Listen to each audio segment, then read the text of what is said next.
Mateus 6, verso 25, então, palavras de Jesus: portanto eu lhes digo, não se preocupem com suas próprias vidas quanto ao que vão comer ou beber, nem com seus próprios corpos quanto ao que vão vestir. Não é a vida mais importante do que a comida e o corpo mais importante do que a roupa? Observem as aves dos céus, não semeiam, nem colhem, nem armazenam em celeiros, contudo, o Pai Celestial as alimenta. Não têm vocês muito mais valor do que elas?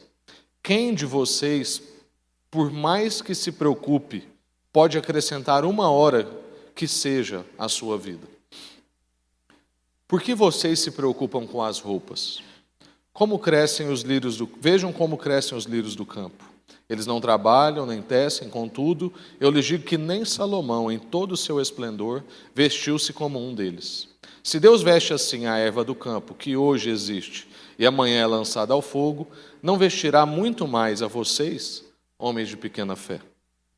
Não se preocupem dizendo, o que vamos comer, o que vamos beber, o que vamos vestir, pois os pagãos é que correm atrás dessas coisas, ou seja, gente que não crê, que não tem um Pai Celestial é que corre atrás dessas coisas, mas o Pai Celestial sabe que vocês precisam delas. Busquem, pois, em primeiro lugar o reino de Deus e a sua justiça, e todas essas coisas lhes serão acrescentadas. Portanto, não se preocupem com o amanhã, pois o amanhã se preocupará consigo mesmo. Basta a cada dia o seu mal. Amém. Vamos orar mais uma vez, Senhor. Obrigado por essa noite e por tudo que a gente está vivendo aqui. Obrigado pela dedicação dos irmãos do louvor e por entregar virtude, dom na nossa vida e abençoar tanto a gente. Obrigado a Deus pelas verdades das Escrituras que dizem que nós somos alcançados pelo Senhor e por nós mesmos é impossível te alcançarmos, como a gente leu aqui no Catecismo. E a gente clama agora para que a sua palavra entre no nosso coração e cause as transformações necessárias. Que o Senhor nos dê atenção, que o Senhor nos dê um coração quebrantado, para a gente poder, ó Deus, ouvir tudo que o Senhor tem para nós nessa noite, em nome de Jesus. Amém. Graças a Deus. Irmãos, a gente viu na reflexão passada algumas das doenças levantadas por Jesus no texto imediatamente anterior a esse, que é quando ele orienta a gente a não acumular tesouros na terra, a gente não empenhar tanto esforço e colocar tanto empenho nessas coisas, mas a gente sim pensar naquilo que são as coisas de Deus para a nossa vida, e a gente então conclui agora dizendo que temos que buscar o reino de Deus e a sua justiça, porque tudo o que Jesus promete vai ser acrescentado para nós e a gente não deve se preocupar com roupa, com comida, com moradia, porque Deus há de suprir a nossa vida. Então, a gente percebeu que essa reflexão tem muita semelhança com o nosso tempo, tem muita semelhança com o nosso país e com a nossa cidade. Então, a gente começou a perceber que essas preocupações parece que estão no nosso cotidiano. É como se Jesus estivesse falando para a gente agora. Porque nós estamos preocupados com as mesmas coisas de 2000 anos atrás, quando Jesus conversava sobre isso. Preocupações com a imagem, preocupações com as nossas roupas, preocupações quanto ao que comer e ao que beber. Isso diz muito sobre nós, principalmente na cidade de Goiânia. Uma cidade bem vaidosa, uma cidade que se preocupa com essas coisas, onde é raro ver uma pessoa de bermuda e chinelo no shopping, por exemplo, porque a gente arruma como se fosse para ir para uma festa. Ainda que seja para a gente comprar outra roupa para ir em outra festa, a gente vai com a roupa de uma festa para comprar outra de outra festa. Então, a gente, quando lê essas palavras de Jesus, a gente passa a ter algum entendimento sobre, talvez, o porquê que nós chegamos a ser o país mais ansioso do mundo. É uma soma de fatores, né? Vai crescendo o individualismo, vai crescendo a nossa dependência da gente mesmo, na força do nosso braço, vai crescendo a nossa fé na nossa própria competência e vai crescendo a nossa preocupação com a imagem, e tudo isso está muito ensimesmado, e isso vai fazendo a gente ficar pesado sobre nós mesmos e causando ansiedade, levando a gente à depressão e tantas outras coisas. A gente vai se preocupando com comida, com bebida, com roupa, com imagem, ou seja, com um padrão, com manter um determinado padrão, e isso vai qualificando o nosso nível de ansiedade. Então, algo que fica marcado em nós do nosso culto de quarta-feira passado é a afirmação que diz: pessoas ansiosas pensam sobre a vida fora da teologia. Não sei se você lembra dessa frase, mas quando eu estava meditando sobre isso, essa foi uma frase que marcou a minha vida. Que o problema da ansiedade não é simplesmente uma pessoa que pensa negativamente, ou alguém que não tem um pensamento positivo. É algo muito mais profundo do que isso. A raiz do nosso problema de ansiedade é uma vida fora da teologia. E o que eu quero dizer com isso? Não é o estudo de teologia, não é uma questão doutrinária, ou sistemática, ou acadêmica. É a vida fora de Deus. É conceber uma vida como um ateu, como muitos cristãos vivem. Tem cristãos que são cristãos no domingo e depois ele vive de segunda a sexta como um ateu. Segunda a sábado. Como é que você vive como um ateu? Quando você vai vivenciando os seus dias sem perguntar para Deus qual é a vontade dele, o que Ele espera de você, quais são as pessoas que você pode abençoar, o que Ele tem para a sua vida. Você simplesmente sai vivendo, sai executando, sai planejando, e lá na frente, às vezes, se a coisa começa a dar errado, porque se começa a dar errado, porque se dá certo também, a gente não olha para Deus, não. Mas se começa a dar errado, a gente convida Deus para tentar corrigir o plano. Deus, eu preciso que você abençoe esse plano, esse negócio está indo mal, eu preciso do Senhor aqui. E aí, então, a gente volta a ser crente. Mas tudo que a gente fez antes, fez como um ateu.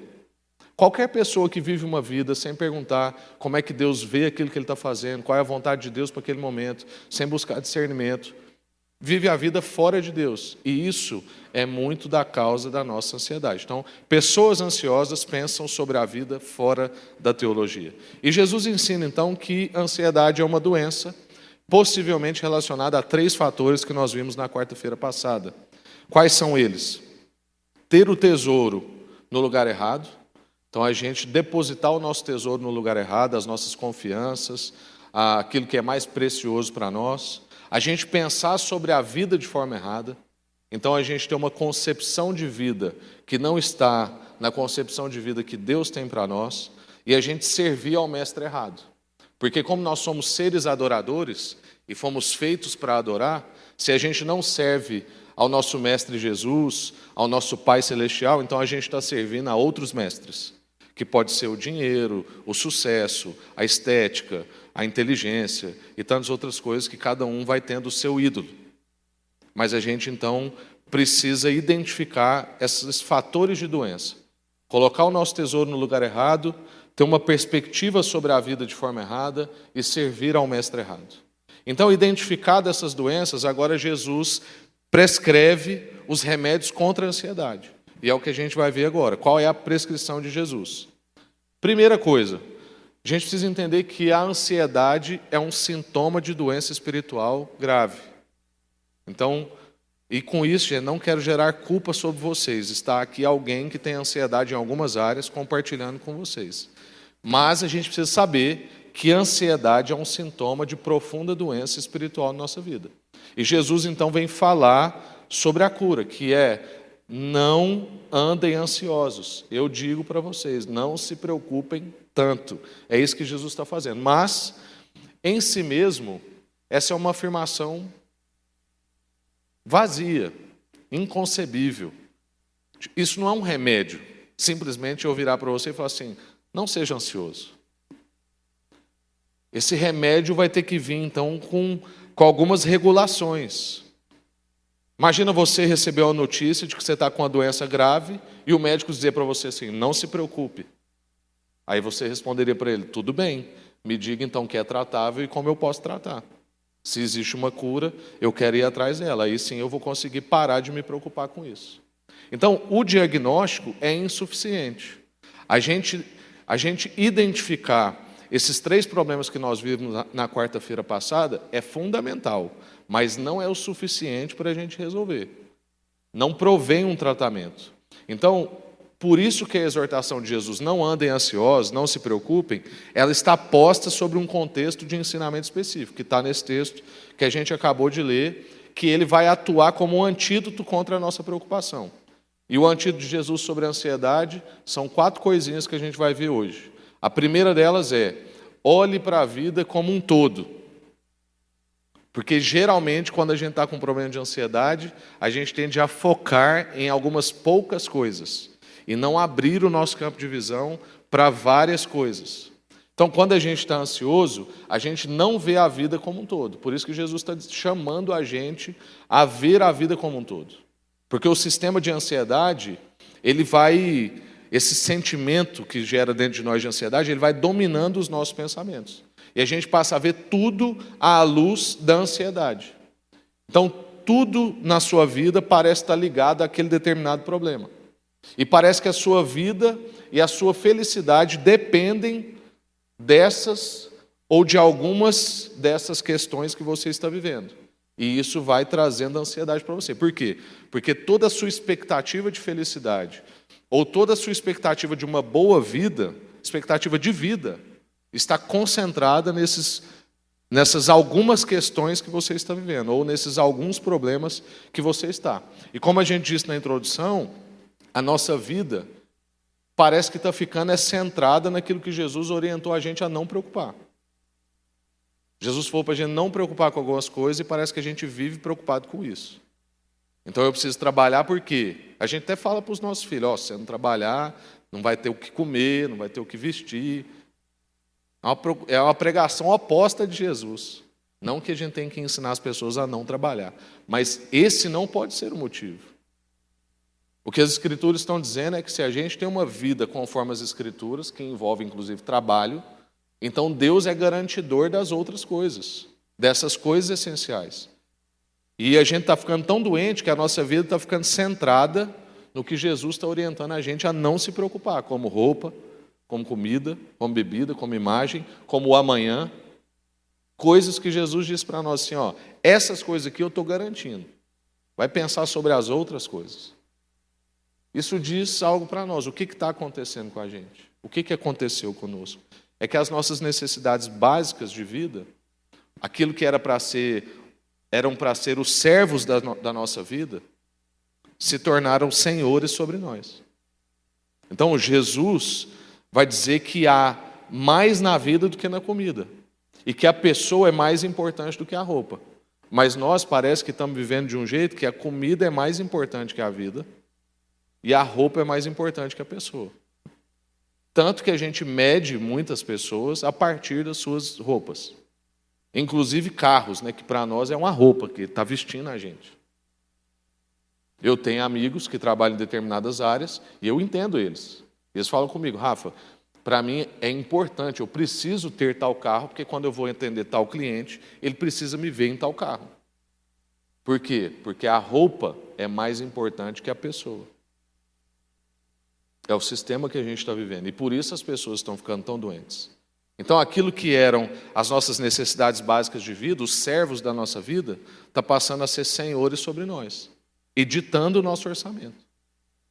Eu preciso ter tal coisa, eu preciso ir em tal lugar, eu preciso comer tal comida. É claro que um dos nossos maiores problemas, inclusive nessa área, tem sido a nossa sensação de insaciedade. A gente quer sempre mais. Nunca estamos satisfeitos. A comparação, a ganância, a falta de contentamento está colocando a gente nesse lugar de doente e nos tornando míopes. Porque nós estamos indo para esse lugar do descontentamento, onde a gente nunca está satisfeito. Deus te abençoa. Aí a pessoa perto de você, na sua concepção, está um pouco mais abençoada, você já não está mais contente com a sua bênção. A ponto disso virar quase pregação. Outro dia eu ouvi uma pessoa que disse para mim que o pastor falou no microfone que Deus vai te abençoar tanto, mas tanto, que o seu vizinho vai ter inveja de você. Ai, irmãos, eu que não ouço um negócio desse. Que aí eu levanto na hora e falo, está repreendido, em nome de Jesus. Não quero vizinho com inveja. Quero vizinho usufruindo daquilo que Deus está me dando. Quero vizinho sendo abençoado por aquilo que tem lá em casa.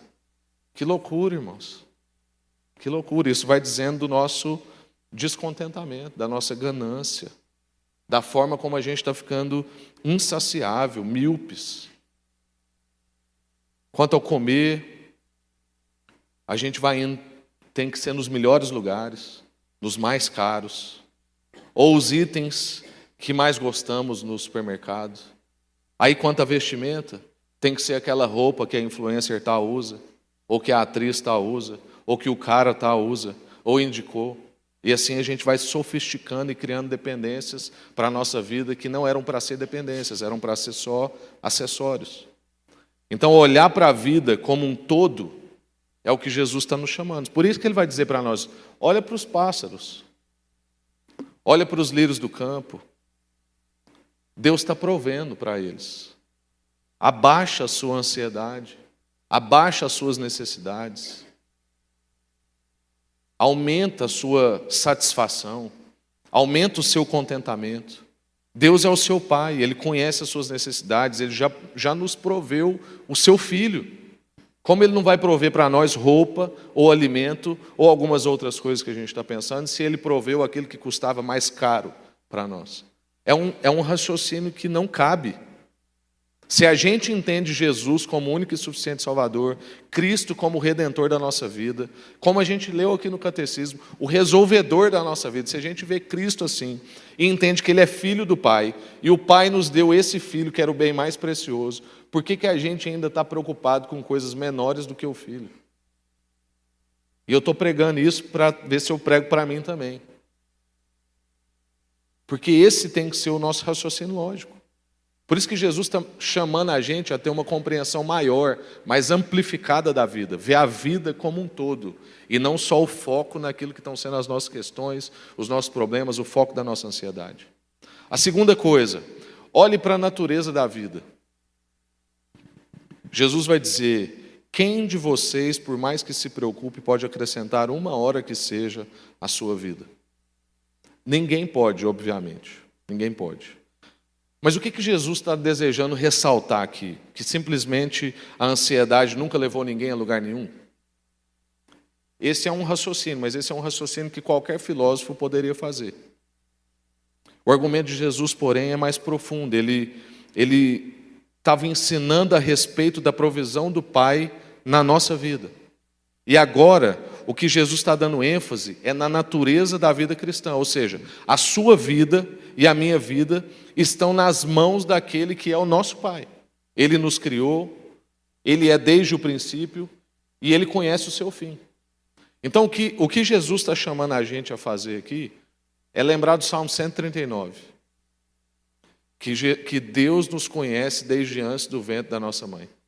Que nenhum dos nossos dias passam despercebido aos olhos do nosso Senhor.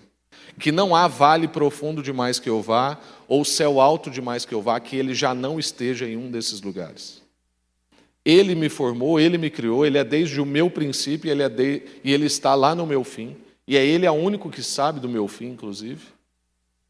Então Jesus está convidando a gente para meditar sobre a natureza da vida. A natureza da vida cristã. A sua vida está nas mãos daquele que é o seu Pai. É Deus, o nosso Pai, quem estabelece os limites da vida. É Ele quem prepara as boas obras com antecedência para que a gente cumpra, como está lá em Efésios 2. Que Paulo vai dizer, Ele preparou boas obras de antemão para que vocês as vivessem e as fizessem. É sobre esse Deus, é sob esse Deus que está a nossa vida. Ele promete, então, que se a gente viver de acordo com o seu plano, nada vai nos faltar. Como diz lá no Salmo 23. O Senhor é o nosso pastor e nada nos faltará. E quando a gente compreende isso, então a gente também compreende o quão inútil é a ansiedade na nossa vida. E o quão urgente é a gente reconhecer o propósito de Deus e confiar nesse Deus. Então, tudo o que eu e você precisamos para cumprir o nosso propósito vai ser disponibilizado para nós. Na verdade, é isso que Jesus está garantindo. Aquilo que é necessário para você cumprir o propósito de Deus vai ser suprido na sua vida. Deus não faria uma brincadeira conosco de falar assim, olha, você tem a missão X, se vire com os recursos. Não, você tem a minha missão X, porque também ninguém tem missão. Todo mundo está na missão de Deus. Deus é quem está em missão. E a gente responde a essa missão de Deus. E Ele vai prover todos os recursos necessários para o cumprimento dessa nossa missão.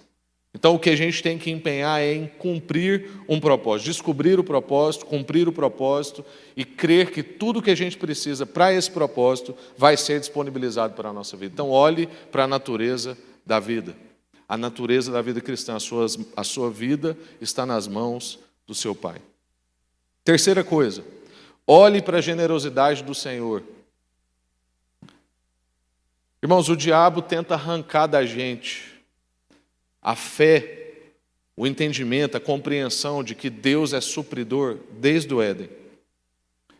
O diabo obteve sucesso em arrancar a alegria da Eva, deixando ela desconfiada da provisão generosa de Deus. E ele tem obtido êxito em persuadir a gente, toda a humanidade, fazendo com que as pessoas achem que a presença de Deus não é suficiente, ou que a presença de Deus vai arruinar suas vidas para sempre. Já viu o jeito que a gente fala sobre campo missionário? É tipo um chamado para arruinar as nossas vidas. E não é isso que está nas Escrituras. Deus é provedor daqueles que Ele chama. Na verdade, alguém que é missionário, como já bem disse um amigo, o Igor Miguel, quando esteve aqui, não é que ele deixou tudo para abraçar a missão. É que ele deixou um pouco para abraçar tudo. Essa é que é a verdade. Todo aquele que entende em Deus um propósito, e para isso não precisa ir para a China, ou para a Índia, ou para outros lugares, você pode entender que o seu propósito, seu chamado, seu campo missionário é na sua empresa, ou na sua distribuição de trabalho público, ou não sei aonde você está, na escola que você dá aula. Você não deixou todas as outras coisas para isso, você deixou um pouco de coisa para abraçar tudo, que é a sua missão, que é a missão de Deus para a sua vida. Então não deixe que o inimigo das nossas almas coloque na nossa mente e no nosso coração sementes que dizem que Deus não vai trazer a provisão para nós, como Satanás fez com Eva no jardim. Porque Deus virou para Eva e falou assim, para os dois, né? Para Adão e para Eva, falou assim, coma de tudo, só não coma de uma. E aí os dois besta fizeram greve de fome, não comeram de tudo, e aí para quem não comeu, está com fome, até o amargo é doce. Aí foi lá, na única que não podia. Por quê? Porque não comeu de toda a provisão de Deus, de toda a generosidade de Deus. Então a gente deve comer das Escrituras, da generosidade de Deus, da provisão de Deus, da palavra de Deus. E assim a gente não vai ser persuadido por essas coisas. E também não podemos cair no extremo oposto, como algumas pessoas têm feito, apresentando Deus como um Papai Noel, que faz tudo o que a gente quer, sem propósito, simplesmente para o nosso prazer. Como, por exemplo, deixar um vizinho com inveja. Não faz o menor sentido. Esse não é o nosso Deus. Do mesmo jeito que Deus é aquele que é o provedor, generoso, que vai suprir a nossa vida, Ele não é aquele que vai fazer as coisas para o nosso bel prazer. Vai fazer as coisas com propósito. Então, boa parte das nossas ansiedades, as ansiedades que a gente passa, e a nossa relutância em tomar o remédio que Jesus está prescrevendo para nós, floresce dessa suspeita básica, de que Deus não vai nos amparar no momento que a gente precisar. Ou surge também de uma frustração, de que Deus não fez aquilo que eram os meus mimos e o prazer que eu queria. A gente não pode deixar isso ter lugar na nossa vida. Por isso que Jesus vem convidar a gente e fala assim, veja como o Pai cuida dos passarinhos. Ele fornece provisão. Quanto a vocês, vocês são muito mais importantes que os pardais. Então olhe para a generosidade do Senhor. O cristão busca ao Senhor. Tem um teólogo chamado Sinclair Ferguson, que ele diz uma frase que é a seguinte, quão estúpido é buscar a dádiva quando é possível buscar o doador. Quão estúpido é buscar a dádiva quando é possível buscar o doador. Porque talvez ao invés de você ter só uma dádiva, você pode ter várias dádivas se você está na relação com o doador. A gente tem que caminhar menos em direção às dádivas e mais em direção ao doador. E por último, busque primeiro o reino de Deus. A ansiedade nunca pode ser curada enquanto a gente obtiver mais do que a gente já tem. E parece que toda a nossa vida é para a gente buscar mais do que daquilo que a gente já tem. Só que um pouco mais sofisticado. Então eu tenho um carro, eu quero um outro carro mais sofisticado. Eu tenho uma roupa, eu quero uma roupa mais sofisticada. Eu tenho um computador, eu quero um computador mais sofisticado. Eu tenho um celular, eu quero um celular mais sofisticado. Isso está sobre todos nós. Vivemos imersos numa cultura de consumo, tem propaganda chegando para nós o tempo todo, as pessoas à nossa volta estão trocando de produtos o tempo todo e a gente tem uma sensação de que isso está ficando para trás, mas a gente precisa saber que a ansiedade da nossa vida nunca vai ser curada enquanto a gente obtiver mais do que a gente já tem. A gente precisa montar um sistema interno de autorregulação. Criar tipo uma auditoria interna que diz para nós se a gente realmente precisa ou se a gente não precisa daquilo. Porque esse é um erro fatal. A ansiedade só vai poder ser curada na nossa vida pela certeza de que todas as nossas necessidades serão supridas pelo nosso Rei. As nossas necessidades não vão ser supridas pelo reconhecimento da sociedade. As nossas necessidades não vão ser supridas pelo próximo passo na empresa que eu galgar. As nossas necessidades não vão ser supridas pelo próximo aparelho telefônico que eu comprar. As minhas necessidades não vão ser supridas por essas coisas. Elas só podem ser supridas pelo nosso Rei. Então, com as prioridades ajustadas na nossa vida, na ordem correta, a gente vai descobrir duas coisas. Em primeiro lugar, entender que Deus vai nos dar tudo o que a gente precisa. Ele nunca falhou com nenhum dos seus filhos. Se lê a Bíblia de capa a capa, você conhece vários testemunhos que não estão nas Escrituras. Deus nunca falhou com seus filhos. Ele vai dar para nós o que a gente precisa. Não é o que a gente quer, é o que a gente precisa. Porque há também um vácuo entre o que a gente quer e o que a gente precisa. E na maioria das vezes nós estamos falando com Deus sobre o que a gente quer e não sobre o que a gente precisa. E em segundo lugar, muitas das coisas que a gente pensava precisar, a gente vai descobrir que a gente não precisa e que a gente não quer. E aí, por fim, no lugar da ansiedade, a gente vai encontrar contentamento. Então, se a gente conseguir ajustar as nossas prioridades, colocar as questões da nossa vida numa ordem correta, a gente vai descobrir que Deus vai nos dar tudo que a gente precisa e a gente vai descobrir também que muitas das coisas que a gente achava que precisava ou queria, a gente não quer e nem precisa. Na verdade, o que a gente alcançou foi o contentamento. Então, se diante do ensino de Jesus a gente permanece ansioso, é porque a gente não está compreendendo, é uma opção, ou porque a gente ainda não está confiando, é a outra opção. E é claro que daqui até a gente encontrar com Cristo, nós vamos transitar entre essas duas opções. Ora nós vamos andar ansioso porque a gente não está compreendendo, ora a gente vai andar ansioso porque a gente não está confiando. Então a gente precisa ter isso em mente, para que a gente possa estar sempre reavaliando o nosso interior. Então toda vez que a gente lidar com um momento de ansiedade, a gente se perguntar, eu não estou entendendo ou eu não estou confiando? E naquilo que eu não estou entendendo, como é que eu posso procurar entender? Eu posso procurar um pastor, um amigo, eu posso ler alguma coisa.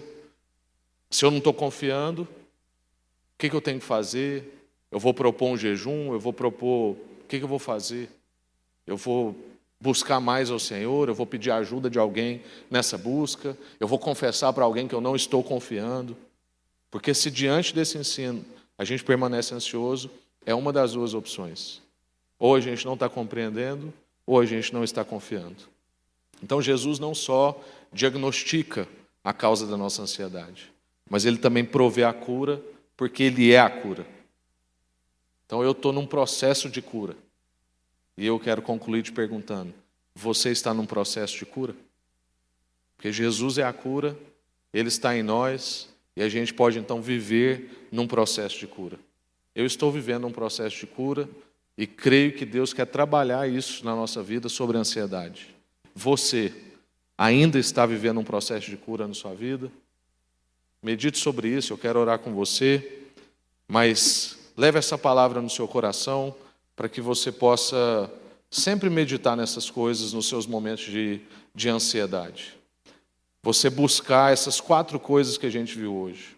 Olhar para a vida como um todo, você também olhar para a natureza da vida, olhar para a generosidade do nosso Senhor e buscar primeiro o reino de Deus. Senhor, muito obrigado por essa palavra, porque ela nos pastoreia. Ela não resolve a nossa vida, porque como a gente acabou de dizer, nós estamos num processo, até ver Cristo sendo formado nas nossas vidas.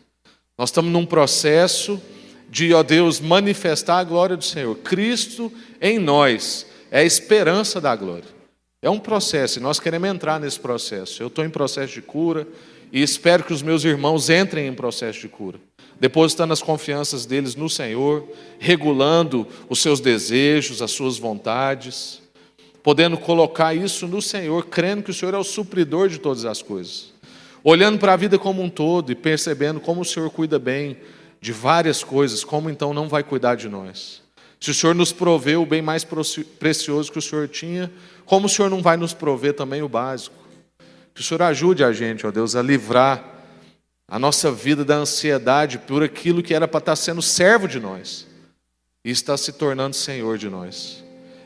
Em nome de Jesus, nós queremos repreender, Deus, que roupa, comida, bebida, imagem sejam senhores sobre nós. Nós queremos agora, ó Deus, colocá-los no seu devido lugar, debaixo dos nossos pés, dos nossos servos.